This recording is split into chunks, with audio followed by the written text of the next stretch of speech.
Everyone welcome back to my YouTube channel IELTS by Kulwant. ਤੇ ਜਿਸ ਤਰੀਕੇ ਨਾਲ ਤੁਹਾਨੂੰ ਮੈਂ ਪ੍ਰੋਮਿਸ ਕੀਤਾ ਸੀ ਅਸੀਂ ਆਪਣੀ ਨਵੀਂ ਵੀਡੀਓ ਲੈ ਕੇ ਹਾਜ਼ਰ ਹੋ ਗਏ ਹਾਂ। So in this video we will learn about how to write a band 8 introduction. This introduction is going to be very different from that which you normally do in the institutes or any other platform.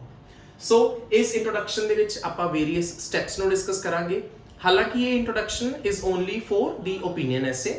ਤੁਹਾਨੂੰ ਪਤਾ ਹੀ ਹੈ ਕਿ there are main 5 types of essays in IELTS writing task 2. ਸੋ ਅੱਜ ਅਸੀਂ ਇਹਦੇ ਵਿੱਚ opinion essay ਬਾਰੇ ਗੱਲ ਕਰਨ ਜਾ ਰਹੇ ਹਾਂ, ਬਟ ਤੁਸੀਂ ਇਹਨੂੰ ਕੋਈ ਵੀ essay type ਤੇ ਅਪਲਾਈ ਕਰ ਸਕਦੇ ਹੋ, ਠੀਕ ਹੈ। ਸੋ ਆਪਾਂ ਸਟਾਰਟ ਕਰਦੇ ਹਾਂ। ਸੋ steps to write an introduction in an opinion essay.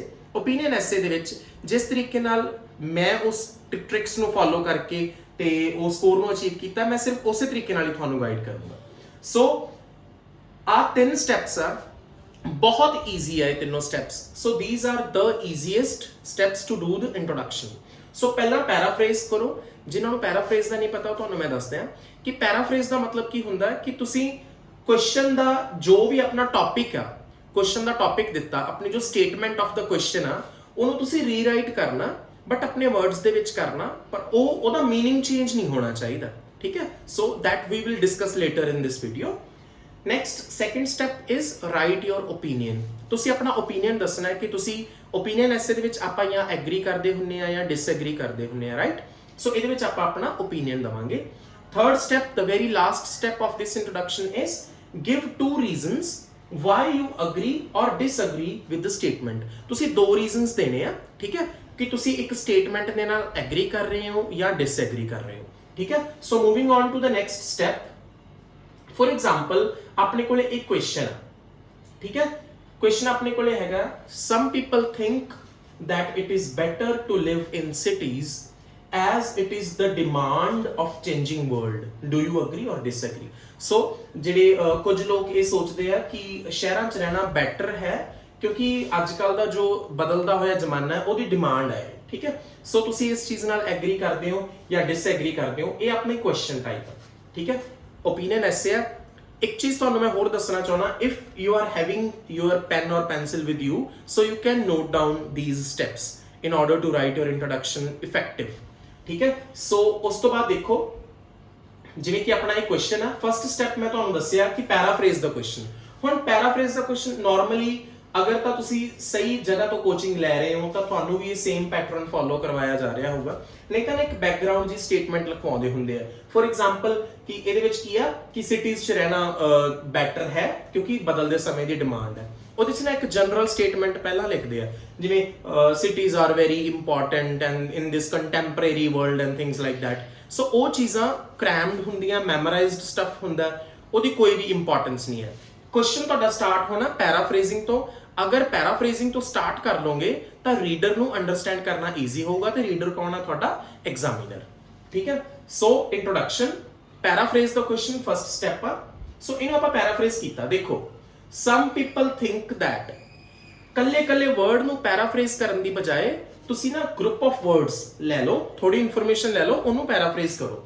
Some people think that, ਪੈਰਾਫਰੇਜ਼ ਹੈ, it is thought by some individuals. So ਉਹਨੂੰ ਆਪਾਂ ਪੈਸਿਵ ਚ ਕਰਤਾ, ਠੀਕ ਹੈ। some people think that it is thought by some individuals that, ਹੁਣ ਦੇਖੋ ਇੱਥੇ ਕੀ ਹੈ, it is better to live in cities.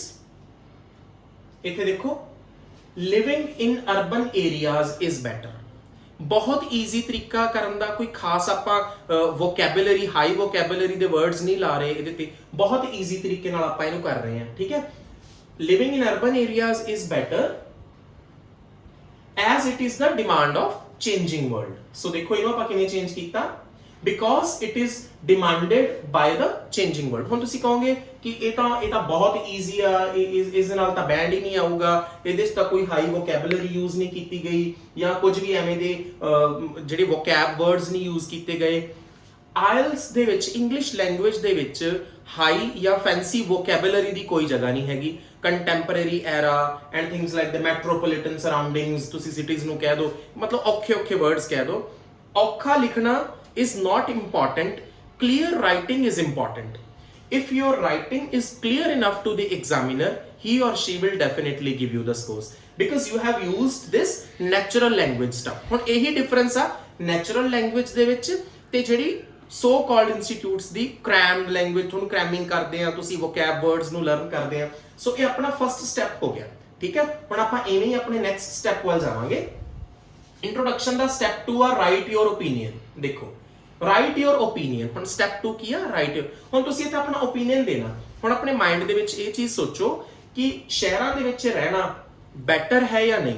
ਅਗਰ ਤੁਹਾਨੂੰ ਲੱਗਦਾ ਕਿ ਬੈਟਰ ਆ ਤਾਂ ਤੁਸੀਂ ਐਗਰੀ ਕਰ ਜਾਓਗੇ, ਅਗਰ ਤੁਹਾਨੂੰ ਲੱਗਦਾ ਨਹੀਂ ਬੈਟਰ ਤਾਂ ਤੁਸੀਂ ਡਿਸਐਗਰੀ ਕਰ ਜਾਓਗੇ। ਹੁਣ ਦੇਖੋ ਇੱਕ ਸਿੰਪਲ ਜੀ ਲਾਈਨ ਲਿਖਣੀ ਆ ਤੁਸੀਂ, I agree with the given statement because. ਹੁਣ ਮੈਂ ਇੱਥੇ ਬਿਕਾਜ਼ ਕਿਉਂ ਲਵਾਇਆ ਤੁਹਾਨੂੰ, ਮੈਂ ਬਿਕਾਜ਼ ਵਰਡ ਕਿਉਂ ਲਵਾਇਆ ਉਹ ਮੈਂ ਤੁਹਾਨੂੰ ਅੱਗੇ ਦੱਸਦਾ। ਆਹ ਸਟੇਟਮੈਂਟ ਆਪਣੀ I agree with the given statement. ਹੁਣ ਗਿਵਨ ਸਟੇਟਮੈਂਟ ਕਿਹੜੀ ਆ, ਜਿਹੜੀ ਤੁਸੀਂ ਉੱਪਰ ਪੈਰਾਫਰੇਜ਼ ਕਰਕੇ ਆਏ ਹੋ, ਠੀਕ ਹੈ। ਇਹ ਸਟੈਪ 2 ਆ, ਕਲੀਅਰ ਹੋ ਗਿਆ ਹੋਣਾ, ਬਹੁਤ ਹੀ ਛੋਟਾ ਜਿਹਾ ਸਟੈਪ ਹੈ, ਠੀਕ ਹੈ। ਨੈਕਸਟ ਹੁਣ ਦੇਖੋ ਆਪਣਾ ਸਟੈਪ ਜਿਹੜਾ ਲਾਸਟ ਸਟੈਪ ਹੈ, step 3, give 2 reasons to support your opinion. ਤੁਸੀਂ ਕਿਉਂ ਐਗਰੀ ਕੀਤੇ ਆ ਉਹਦੇ 2 ਰੀਜ਼ਨ ਤੁਸੀਂ ਦੇਣੇ ਆ, ਤੁਸੀਂ ਕਿਉਂ ਡਿਸਐਗਰੀ ਕੀਤੇ ਆ ਉਹਦੇ 2 ਰੀਜ਼ਨ ਤੁਸੀਂ ਇੰਟਰੋ 'ਚ ਹੀ ਦੇਣੇ ਆ। ਹੁਣ ਕੁਝ ਬੱਚਿਆਂ ਦਾ ਸਵਾਲ ਆ ਸਕਦਾ ਕਿ ਜੇ ਅਸੀਂ ਇੰਟਰੋ 'ਚ ਹੀ ਰੀਜ਼ਨ ਦੇ ਦਿਆਂਗੇ ਫਿਰ ਅਸੀਂ ਅੱਗੇ ਕੀ ਲਿਖਾਂਗੇ। This is how English language is written, and specifically in IELTS writing, this is how we supposed to write. But ਹੁਣ ਦੇਖੋ ਇਹਦੀ ਜਗ੍ਹਾ ਤੇ ਤੁਸੀਂ ਕੀ ਲਿਖਦੇ ਹੋ, this crumb of writing will discuss this, ਠੀਕ ਹੈ। ਉਹ ਬਹੁਤ ਹੀ ਜ਼ਿਆਦਾ ਇੱਕ ਬਹੁਤ ਵੇਗ ਜੀ ਸਟੇਟਮੈਂਟ ਆ, ਉਹਦੇ ਚ ਕੋਈ ਹੁਣ ਹੈ ਨਹੀਂਗਾ ਸਿਸਟਮ ਉਹਦਾ, ਉਹ ਐਕਸੈਪਟੇਬਲ ਹੀ ਨਹੀਂਗੀ। my views will be discussed in the upcoming paragraph, things like that. So just tell the reader what is coming in your essay, ਠੀਕ ਹੈ। ਸੋ ਆਪਾਂ 2 ਰੀਜ਼ਨ ਦਵਾਂਗੇ ਆਨਸਰ ਨੂੰ ਸਪੋਰਟ ਕਰਨ ਦੇ ਲਈ, ਤੇ ਦੋਨੋਂ ਰੀਜ਼ਨ ਰੈਲੇਵੈਂਟ ਹੋਣੇ ਚਾਹੀਦੇ ਆ ਤੇ ਸਪੈਸੀਫਿਕ ਹੋਣੇ ਚਾਹੀਦੇ ਆ। ਰੈਲੇਵੈਂਟ ਰੀਜ਼ਨਸ ਮੀਨਸ ਪਹਿਲਾ ਰੀਜ਼ਨ ਕੀ ਆ, cities have more job opportunities than villages. ਕਿੰਨਾ ਈਜ਼ੀ ਆਈਡੀਆ ਦੇਖੋ, ਸਿਟੀਜ਼ ਦੇ ਵਿੱਚ ਜੌਬ ਓਪਰਚੁਨਿਟੀਜ਼ ਜ਼ਿਆਦਾ ਹੁੰਦੀਆਂ ਪਿੰਡਾਂ ਨਾਲੋਂ। ਸੈਕੰਡ ਕੀ ਆ, health and education of urban areas is also better, ਠੀਕ ਹੈ। ਹੈਲਥ ਤੇ ਐਜੂਕੇਸ਼ਨ ਅਰਬਨ ਏਰੀਆਜ਼ ਦੀ ਵਧੀਆ ਹੁੰਦੀ ਆ ਵਿਲੇजेस ਨਾਲੋਂ, ਅਗਰ ਆਪਾਂ ਐਗਰੀ ਕਰ ਰਹੇ ਹਾਂ ਤਾਂ। ਅਗਰ ਤੁਸੀਂ ਡਿਸਐਗਰੀ ਕਰ ਰਹੇ ਹੋ ਤੁਸੀਂ ਵਿਲੇजेस ਦੀ ਸਪੋਰਟ ਦੇ ਵਿੱਚ ਵੀ ਪੁਆਇੰਟਸ ਲਿਖ ਸਕਦੇ ਹੋ, but this is just to describe, ਠੀਕ ਹੈ। ਤੁਹਾਡਾ ਆਪਦਾ ਜਿਹੜਾ ਮਰਜ਼ੀ ਓਪੀਨੀਅਨ ਹੋ ਸਕਦਾ। ਹੁਣ ਦੇਖੋ ਆਪਾਂ ਇਸ ਪੂਰੀ ਇੰਟਰੋਡਕਸ਼ਨ ਨੂੰ ਜੋੜ ਕੇ ਲਿਖਾਂਗੇ ਤਾਂ ਕਿਸ ਤਰੀਕੇ ਨਾਲ ਲਿਖੀ ਜਾਊਗੀ। This is the full fledged band 8 introduction. ਇਹ ਕੋਈ ਇਸੇ ਤਰੀਕੇ ਨਾਲ ਮੈਂ ਆਪਣੇ ਵੱਲੋਂ ਹੀ ਇਹਨੂੰ ਬੈਂਡ 8 ਇੰਟਰੋਡਕਸ਼ਨ ਨਹੀਂ ਕਹਿਤਾ, ਠੀਕ ਹੈ। ਇਹ ਬੈਂਡ 8 ਇੰਟਰੋਡਕਸ਼ਨ ਕਿਉਂ ਆ, because it contains all the necessary elements. ਦੇਖੋ ਕਿਵੇਂ, ਪਹਿਲਾ paraphrase, first step, it is thought by some individuals that living in urban areas is better because it is demanded by the changing world। ਇਹ paraphrase ਕੀਤਾ ਸੀ, first step ਯਾਦ ਆ ਗਿਆ ਹੋਣਾ। Second, I agree with the given statement because cities have more job opportunities than villages। ਮੈਂ agree ਕੀਤਾ because, ਹੁਣ ਮੈਂ ਇੱਥੇ because ਲਾਇਆ ਨਾ, agree ਦੱਸਣਾ ਵੀ ਹੈ ਕਿਉਂ ਕੀਤਾ। ਪਹਿਲਾ ਰੀਜ਼ਨ ਕੀ ਹੈ, cities have more job opportunities than villages, ਫਿਰ and ਪਾ ਕੇ connector and ਪਾ ਕੇ health and education of urban areas is also better। ਇਹ ਇੱਕ ਤੁਹਾਡੀ band 8 ਦੀ ਇੰਟਰੋਡਕਸ਼ਨ ਹੋਗੀ।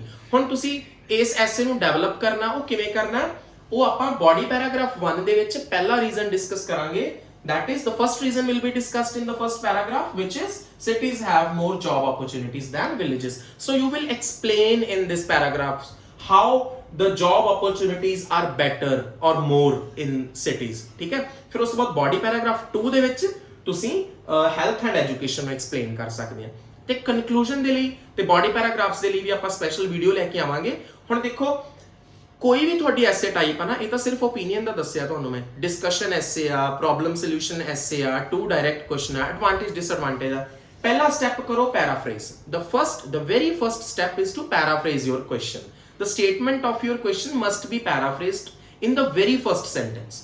ਉਹ ਤੁਸੀਂ ਪੈਰਾਫਰੇਜ਼ ਕਰਤਾ, ਉਸ ਤੋਂ ਬਾਅਦ ਇਸ ਕੁਐਸਚਨ ਚ ਉਹਨਾਂ ਨੇ ਪੁੱਛਿਆ ਸੀ ਡੂ ਯੂ ਐਗਰੀ ਔਰ ਡਿਸਐਗਰੀ, ਮੈਂ ਉਹਦਾ ਆਨਸਰ ਕਰਤਾ। ਅਗਰ ਉਹਨਾਂ ਨੇ ਕਿਹਾ ਹੁੰਦਾ ਵਾਟ ਆਰ ਦ ਪ੍ਰੋਬਲਮਸ, ਫਿਰ ਮੈਂ ਇੱਥੇ ਪ੍ਰੋਬਲਮਸ ਨੂੰ ਡਿਸਕਸ ਕਰ ਦਿੰਦਾ। The problems are this and this, ਤੇ what are the solutions, the solutions are this and this. So intro ਚ ਕਵਰ ਕਰਨਾ ਹੈ ਆਪਣਾ ਬੋਡੀ ਪੈਰਾਗ੍ਰਾਫ 1 ਤੇ 2 ਦੇ ਵਿੱਚ ਕੀ ਆਉਣ ਵਾਲਾ ਹੈ, ਉਹ ਆਪਾਂ ਇੰਟਰੋ ਚ ਐਕਸਪਲੇਨ ਕਰਾਂਗੇ। ਐਵਰੀ ਕੁਐਸਚਨ ਟਾਈਪ ਲਈ ਤੁਸੀਂ ਇਸ ਸਟਰਕਚਰ ਨੂੰ ਯੂਜ਼ ਕਰ ਸਕਦੇ ਹੋ, ਠੀਕ ਹੈ। ਸੋ ਇੱਕ ਹੋਰ ਚੀਜ਼ ਹੈ ਕਿ ਇਹ ਪ੍ਰੋਪਰ ਅਸੀਂ ਜਿਹੜੀ ਸੀਰੀਜ਼ ਆ ਉਹ ਸਟਾਰਟ ਕਰਤੀ ਹੈ, ਤੇ ਇਹਨਾਂ ਵੀਡੀਓਜ਼ ਨੂੰ ਵੱਧ ਤੋਂ ਵੱਧ ਆਪਣੇ ਫਰੈਂਡਸ ਨਾਲ ਜੋ ਆਇਲਸ ਕਰ ਰਹੇ ਆ, ਸਪੈਸ਼ਲ ਜੋ ਇੰਸਟੀਟਿਊਟਸ ਤੋਂ ਕਰ ਰਹੇ, ਕਿਤੋਂ ਵੀ ਕਰ ਰਹੇ ਆ ਜਾਂ ਜੋ ਕਰਨਾ ਚਾਹੁੰਦੇ ਆ, ਉਹਨਾਂ ਨੂੰ ਇਹ ਵੀਡੀਓ ਜ਼ਰੂਰ ਸ਼ੇਅਰ ਕਰਿਓ। ਤੇ ਚੈਨਲ ਨੂੰ ਸਬਸਕ੍ਰਾਈਬ ਕਰ ਲਓ, ਕਿਉਂਕਿ ਆਪਾਂ ਆਉਣ ਵਾਲੀਆਂ ਅਪਡੇਟਸ ਵੀ ਨਾਲ-ਨਾਲ ਸ਼ੇਅਰ ਕਰਦੇ ਰਵਾਂਗੇ ਤੇ ਨਵੀਆਂ-ਨਵੀਆਂ ਵੀਡੀਓਜ਼ ਤੁਹਾਡੇ ਲਈ ਲੈ ਕੇ ਆਉਂਦੇ ਰਵਾਂਗੇ। ਉਮੀਦ ਹੈ ਤੁਹਾਨੂੰ ਇਹ ਇੰਟਰੋਡਕਸ਼ਨ ਦਾ ਈਜ਼ੀਐਸਟ ਮੈਥਡ ਪਸੰਦ ਆਇਆ ਹੋਵੇਗਾ। Thank you.